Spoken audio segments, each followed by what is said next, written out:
Okay, y'all. So your boy said he is willing to pay 500K, y'all, for that thing. I'm just saying, I ain't even mad at you, Big Shirley. Go on, girl.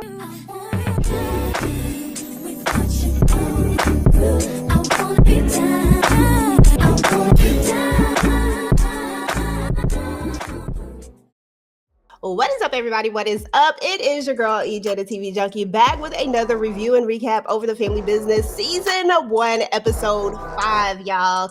The hunt is on. Now, before we go ahead and jump into that, y'all, please do not forget to join the live after show. You never know who's going to pop up on the live after show. Ben and I have been doing this for the last several weeks now, and we have a good time. We're just hanging out, talking about the show. So definitely come through and show him some love. You know what I'm saying? Show your girl some love. But more than anything, show the cast some love. Hey, so first and foremost, when the episode opens up, it literally starts right where we left off. And that's with Skunk skedaddling, because, you know, Skunk was getting his boogie on because Jean is shooting them bullets. And he like, look, I don't even think that 100K is even worth it anymore. Let me go ahead and get up out of here. Meanwhile, we see the sheriff is over here smoking on that good, you know, jamming. I said, Sheriff Clay, you doing way too much, girl. I cannot. But Skunk runs into her and tells her, look, Jean is after me and I'm gonna need your help.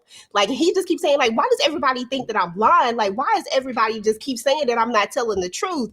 This man is trying to get me right now. So she eventually lets him in, and then of course she hears on the radio that there was a shooting. So she knows that, you know, there's definitely some truth to his story. So, you know, there's that. So meanwhile, on the other end of this, we have them still looking for him. But we also have Floyd's lady just popping up out of nowhere like Casper the Friendly Ghost or some doggone body. She just poof, and she was there, right? And she was like, look, you don't have this thing, you're not protected with this. So he had to put that chicken foot back on. And good thing he got the chicken foot on, because I mean, literally, that's what saves him, because Jean and them are looking for him right there on the golf course. But guess what? They can't even find him. And then they're going to end up getting arrested. And the way that they was pulling these blickies out, like, Jean was not playing any games. He didn't care about Sheriff Clay. He didn't care that she was the law, quote unquote. He was just like, look, what? I said, oh, we got all the audacity today. This is what we doing, and this is what I like to see right here. Meanwhile, we are going to meet Raven, who is a blast for the past for most of us. If you are an OG Family Business fan, then you know that Raven is Harris's baby mama. Turns out in the television show, she is also going to be Marie's older sister. Now, if you read the book, then the book, she's her friend, but in the television show, she is actually her sister. They have a conversation and they're just talking, and you can tell that her sister Raven is not really feeling Jean that much. You can just tell by the energy that she's given, like, and we already know that Marie ain't ish anyway, y'all. So I don't even like her right now. So it is what it is. So meanwhile, we have Marquis, who has linked up with Sheriff Clay, like, look, I need a favor. He hands her that cash, and you already know what it is. He wants Skunk. Like, everybody wants Skunk, and now he's gonna pay her to hand over Skunk. Now, what they gonna do with him, we don't even know. But one thing about it is that Skunk is resourceful, and Skunk know how to get out of some ish. So maybe Skunk, maybe he'll make it, maybe he won't, y'all. I don't know. We got to see what's gonna happen. What I found interesting about this scene right here was that Sheriff Clay was making it seem like she didn't really have nothing to do with this. No, ma'am. Like, if they go down, you go down. So you should want to do this favor, because you're the one who actually helped them put this whole situation together. And you saw that Jean was ready to get at you right there in the golf course, right in front of everybody. So imagine what he would do when there's nobody around. Like, you're not safe. And then we also learned that old man LeBlanc, which, you know, safe to say is his father, also got rid of another sheriff. Like, the sheriff just never came back, old Sheriff Walker. So if I'm Sheriff Clay, I would do what I have to do. But I got a whole nother video coming on Sheriff Clay, y'all, because I got some thoughts on her. So meanwhile, we got Marie and Raven back talking again, and she's telling her, like, look, girl, I know when there is something that is not right with you. I know when there is something wrong with you. What's going on? And that's when we find out that Marie really thinks that Jean is out here cheating. And I'm just like, girl, now, first and foremost, Jean is married to the game. Like, that's what he is married to, and you know that you come second to this business of his. So the fact that you think that he's cheating just irks me, because I feel like she's only doing this because she wants to absolve herself of what she's feeling and thinking and what she's wanting to do, which is going to lead us to this whole reading. So her sister, is like, look, we're going to go see a lady. And the lady just happens to be Ernestine, right? Now, Ernestine is going to read the cards. Now, of course, Marie doesn't believe in it, and she's giving flack the entire time. But I mean, the cards don't lie, according to Ernestine. And she read Ravens, and she told her, like, the best move you ever made was moving back home, right? And that the only downfall, and what could inevitably hurt you is your anchor. And we learned that that anchor is possibly Harris. And we all know that Harris is on the run somewhere, and that everybody want to get at him. Even the Duncans want to go ahead and take him out. The Italians want to take him out. Like, everybody wants to take him out. The best thing she could ever do is be far away from Harris at this point. But we are also going to get a reading on Marie. And then it's going to say that the man in the mask is going to love you like none other. And I'm just like, oh my God, really? Say it ain't so, because what we're not gonna do is have cousin Curtis out here falling in love with Marie. I really hope that is not the case. I hope that is not how this goes down. I just need this to be what it is. You know what I'm saying? Like a fun time. That's it. But she doesn't really believe it. But you can definitely tell that she's on edge, and that she was intrigued by what the lady had to say, because, like, who knew about the man in the mask, right? So there's that. So this is gonna be interesting, y'all. So anyway, y'all, before we move on to Jean being locked up, I do just want to talk about this one last thing real quick, because why did Marie tell her sister that it had been 6 weeks, and that's the reason why she thinks that Jean is cheating on her? Oh my goodness. I do not understand why everybody has to be cheating just because. You know what? I'm not even finna go into it. I'm just finna let it go, because y'all know I'll go down a whole rabbit hole. I'm gonna let that go. Letty is definitely locked up, and he and Sheriff Clay have this moment, and he all but threatens her somewhat. And this is what got me to thinking about making another video about her, because I'm really feeling a little bit shaky about Sheriff Clay. We all know that she's sleeping with the mayor. If you didn't know, now you know, okay? Jean tells you in this particular clip right here. But I feel like her loyalty lies to the mayor, not necessarily to Shirley. So I feel like that's going to be an issue. So anyway, y'all, we got Marie out here calling and calling and calling. She don't know where her husband is, but this is typical. Like, she typically doesn't know where her husband is. He typically is always out. He typically comes in very late. But when she pulled out that mask, y'all, I said, no, the hell she didn't hold on to the mask. Like, you literally kept this mask as a memento, and you got it in your nightstand. What are we doing, Marie? Oh, Lord have mercy, y'all. Help Marie out, because Marie needs some serious help. Because, baby, when she decided that she was going to put the mask on, so of course her sister calls her, and she's like, look, I'm sorry about everything, yada, yada, yada. And she says a few things about Jean. Like I said, I don't think she likes Jean at all.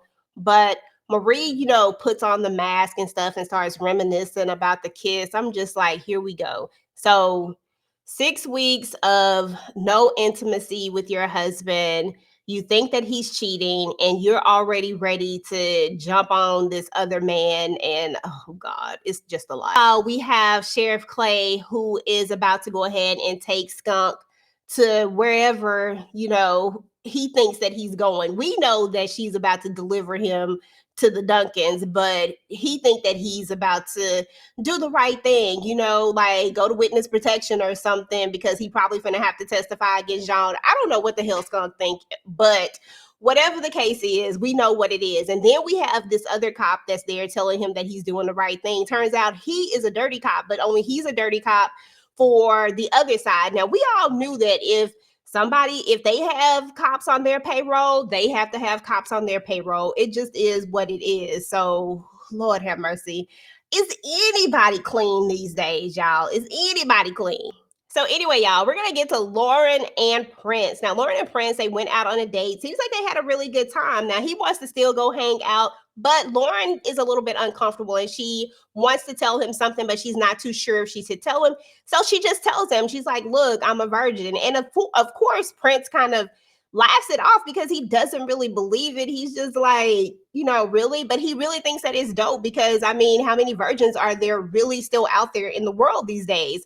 So he was just like, that's, that like he loved that. But she was like, "So you still want to hang out?" And he's like, "Yes." So I really feel like these two have this connection and like they really, really, really, really care about each other. But we all know that it's going to be a problem because why? It just can't be no happy ending for them, y'all. It just cannot be. Not when he's on this side and when she's on that side. It just ain't gonna work like that. But we gonna rock with it and we gonna hope for the best, okay? So anyway, y'all. Meanwhile, Saint is gonna come and he's gonna see Jean. He pays a little dirty cop to get up in there and all the things. And they're having this conversation. And Jean is like, "I just really wanted that little joker, dead. I just let my emotions get the best of me, yada yada yada." And Saint is like, "You know how many times I let my emotions get the best of me? Like it happens to the best of us." And why Jean have to break him down like that? Like, Ninja, you ain't me, I ain't you. I think you forgot the dynamics of who is who. Like, I am the biggest boss, okay? You not. And it was the look in Saint's eyes at that moment when he realizes that they not really friends. They really are boss and worker. Like he's the boss and you are second in command, but you will never be number one as long as he's there. That's how I read all of that, y'all. And I feel like at that moment is when Saint really realizes that he thought that they were friends and that friendship is long gone. Like there is no more friendship. There is just him being at the top and you just do what I say. And that is what it is. So I feel like that's where we're going to get our strife at. This is the first moment that we're really seeing that Saint is like, dang. I mean, we already know that Saint, he ain't got it all together there. He's look, he got a loose screw somewhere. But this is the moment that we see that there's going to be strife in house. He realizes now that Jean only sees him as his worker and not as a friend. So y'all already know how this is about to go. So anyway, y'all, meanwhile, we got Marie who done showed up in her red dress and she over here going to the Midnight Blues, doing the absolute most. Let me just say this. Marie should have kept her behind at home because we already know where this is about to go and I don't like it. But it is what it is. This is what's going to happen. She goes over there. She starts flirting with Curtis and it just is what it is. Y'all see it coming from a mile away. And at the end of the day, this is going to be just yet another problem. I do not know what is the deal with the Duncan men. They just always doing the absolute most. We have Antoinette who is doing the absolute most. Her and Marquis have decided they just gonna be outside for real. Like they're literally outside in the open where everybody can see. They're coming down the stairs. It looks like they must have just gotten something to eat or something. They're all over each other. And then, of course, we have Prince and Jace. They're outside talking, and Prince is telling him, like, "Look, I think I found the one." And he's just going on and on about Lauren. And then he's like, "But what about Simone?" And then he's like, "Look, Simone just get on my nerves." But we already know what it is. Simone was just a jump off for him. Simone is probably too spoiled and entitled and all of that type of stuff. But he really feels like Lauren is completely different and like she could be the one, like she wifey material. Meanwhile, they see these two come out. He was like, "Speaking of wives, ain't that your brother wife right there?" And lo and behold, Jace tried to give her the benefit of the doubt, though. I was like, "Okay, Jace, you're gonna try to give her a little bit of the benefit of the doubt on this one." But we all know what it was. Antoinette was doing what Antoinette does. She was outside and her and Marquis are headed over to a hotel and Jace and Prince are going to follow them because he's like, Saint is not going to believe it. They need proof. So of course they pretend to be maintenance. Marquis opens up the door and then they start taking pictures. And now we got a whole nother problem. Oh my goodness, y'all. I just feel like we get problem after problem after problem after problem, just stuff that could be avoided, but yet nobody's avoiding any of it. It's crazy, y'all. So Now we have this. So what next? Like what is going to be next for Antoinette? Because she knows that there's no way, Antoinette. If I'm Antoinette, ain't no way in the world I'm going home to Saint. I'm getting the hell up out of Dodge. Because why?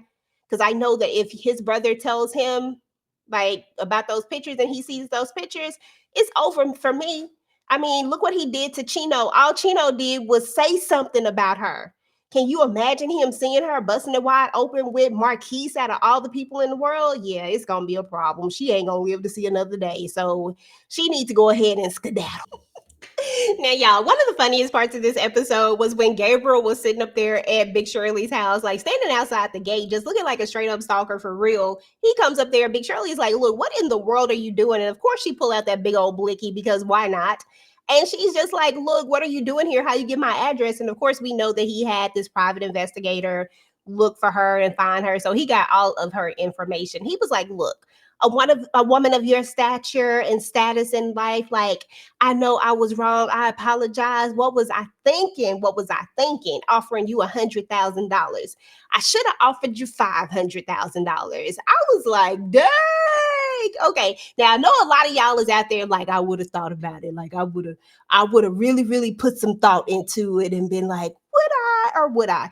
And that brings us to our conversation that we had on our live the week before last. Like, is there a price, right? Does everyone have a certain price that they're willing to do things that they typically would not do? Or is there certain things that just has a hard no whatsoever? Let me know down in the comments what y'all think. But anyway, Big Shirley was like, look, I am never going back to that life again. I would not screw you on a plane, on a train with green eggs and ham, Sam, I am, all of that. She said no. She said, not if you were the last man on freaking earth. I said, ooh, that one right there cut deep. Not if you were the last man on freaking earth. She wasn't trying to hear it, y'all. But, I don't think Gabriel's going to give up. I think that Gabriel is going to continue to be persistent and he's going to continue to, try to get what he wants because he is a billionaire. And we know that sometimes people who have a lot of money think that it can buy them anything. And while I am not saying that it cannot buy you a whole lot and that people will not do some strange things for a piece of change, everybody is not like that. Big Shirley doesn't want to go back to that life. So I think he's wasting his time, but I don't think he's given up. So we haven't seen the last of Gabriel, y'all. I feel like it's about to get even crazier. So, it was what it was, but he did go ahead and leave. Anyway, y'all, last but certainly not least, we have Skunk and Sheriff Clay on a road trip. They about to go somewhere, but Skunk know it ain't where they supposed to be going. He was like, listen, like my car is back here. Like, why we done missed the street? Like, where are we going? And, the sheriff is just like, shut up, basically, just shut up and ride because I'm tired of all these 50 questions. And then we get there and he sees Floyd's car and he already know what it is. And he's just like, look, like she's supposed to be the sheriff, right? But we know that she's doing all sorts of things that a typical sheriff would not do. But this is a small town. And like I said, people can be bought. So it is what it is. But when Skunk gets over there and he opens up that car, he finds out that it's Big Shirley instead, y'all. It is not Floyd, which makes so much more sense because I feel like Floyd would not have been able to get whatever the job is done because him and Skunk don't even get along with each other, right? Skunk doesn't really like him. And it is what it is. He don't like Skunk. But Big Shirley has more of a rapport with Skunk. And she has a softer side. And she also has a soft spot for him. So will Skunk make it, y'all? I don't know. Will Big Shirley go ahead and pull that blicky? Because she also has been known to, pop a few too. So it is what it is. And I guess we gonna have to wait and see because this is where that episode ends, y'all. And that is what's up with the Family Business New Orleans season 1, episode 5. The hunt is on. What did y'all think about this episode? What did y'all think about Antoinette still out here being a 304 and getting caught up?